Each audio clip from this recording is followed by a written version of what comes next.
Hi guys, it's Amy from Nail Polish Baby 90 and welcome to today's video. Today is first part of my kind of end of year Christmas December roundup, and this is going to be talking about my nail polish resolutions that I set myself at the start of the year.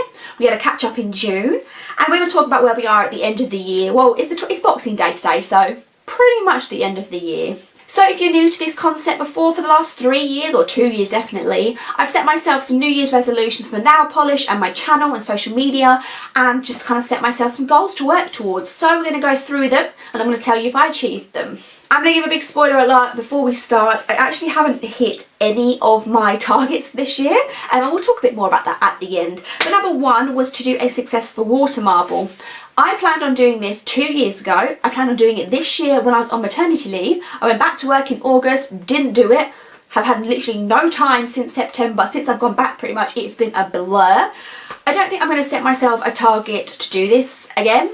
I think I would like to do it and like to try it, but I don't know when I'm ever going to get a chance to do it. And rather than set pressure, I'm not going to try.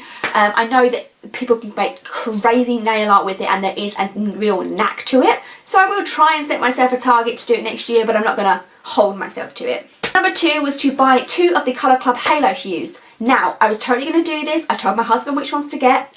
Completely sold out. Nail Polish Direct didn't have any, Amazon didn't have any. This is what I asked for in my stocking at Christmas. So I had the best intentions of getting some. They were all sold out. So I will try and get hold of some. Again, I'm not going to set myself to go buy them. If you like, if I see some, I'll buy them. But at the moment, they were all out of stock when I came out to ordering them.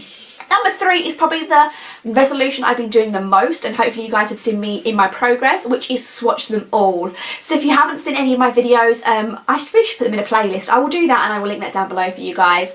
I had a whole drawer in my Helma, and I think when I did the video I told you that was like 40 polishes which were unswatched. It was probably double that. I had an obscene amount of polishes that I had never swatched. So throughout this year I've done like declutters and destashes, and I've been swatching like a maniac, which then led me in August to start swatch them all weeks, where I would wear 7 polishes in 7 days, and they were all themed. So I did colour themes, I did brand themes, I did a Halloween week, and I will continue to do that periodically through the rest of this year because I have not hit my challenge of swatching them all. I wanted to have that only my plastic rack on the top of my Helma, which would have polishes to swatch on. I've got all of the rack, and I think I've got maybe 10 to 15 in a drawer. So I have done amazingly. I'm so proud of myself for destashing, for swatching, for making use of my nail polishes, because if you haven't watched my nail polish story, for a while I literally just bought nail polishes for the sake of it, and I'll put my hands up to that. About 18 months ago I just bought stuff. Now I'm a lot more fussy. I think a lot more about YouTube and my collection before I buy anything. So for that reason I'm going to give myself like a thumbs up on this, because although I've still got more to swatch than I would have liked, I have done so well to get where I am, and I will be finishing this, and this is a project that I'm going to carry on. 4 and 5 were to get 3,500 subscribers on YouTube and Instagram, which hasn't happened, and I don't want this to sound like this video to be a down video because I haven't hit any of my targets, because it doesn't matter. This was just a fun task, and I just absolutely have enjoyed another year of YouTube and nail polish and social media. I don't see myself slowing down or stopping. I'm really enjoying where I am. YouTube, again, I think I said this last year, it tends to slow down quite a lot at Christmas time. I don't know why, maybe because people are so busy, and in the new year it picks up. So I will put here where I am with YouTube as of the day that I upload. I think I'm about 150 off, which is amazing, and I appreciate every single one of those crazy 3,000 people that subscribe to me. I can't believe you guys subscribe and watch me. I am truly honoured and blown away that there's people out there that are kind of interested in what I have to say. That's craziness to me, and I appreciate you so much. And for YouTube, I think I'm about 250 off, and again, here will be the number where I am.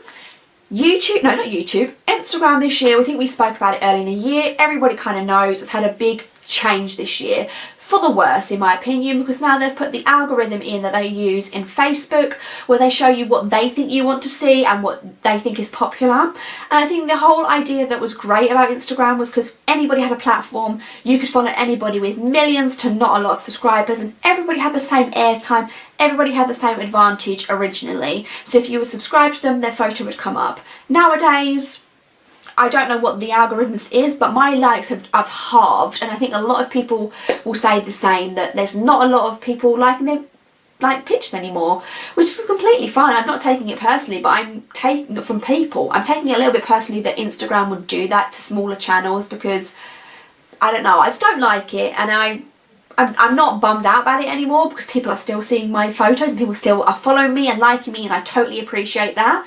I just don't think that it's fair that Instagram have taken the smaller channels having a fair chance competing against larger ones. And there's some people that I go, I haven't seen them post in ages. Have they stopped posting? I type their name into my search bar and there they are, they're still posting, but Instagram is not showing me them. So I'm overall just generally mad at Instagram. That was a slight Instagram rant there. So thank you so much for being with me for this year of 2016. It has been a wild one. We are back, obviously. I'm carrying on for 2017. I have plans. I have lots of plans. We're going to be doing some more collection reviews. I have some hauls coming up for you guys. We're going to do some more Throwback Thursday videos. Definitely I have 2 lined up, and then I'm going to see where it goes, but I definitely have 2 lined up for January and February. Overall, I'm excited. I'm positive for the new year. Thank you so much for being with me, and I hope you've had a great Christmas and New Year with your families, and I will speak to you very, very soon. Bye. Oh, and in case you're wondering, because I keep bopping up and down, this is what my top says. I like to be surrounded by splendid things. A quote by Freddie Mercury.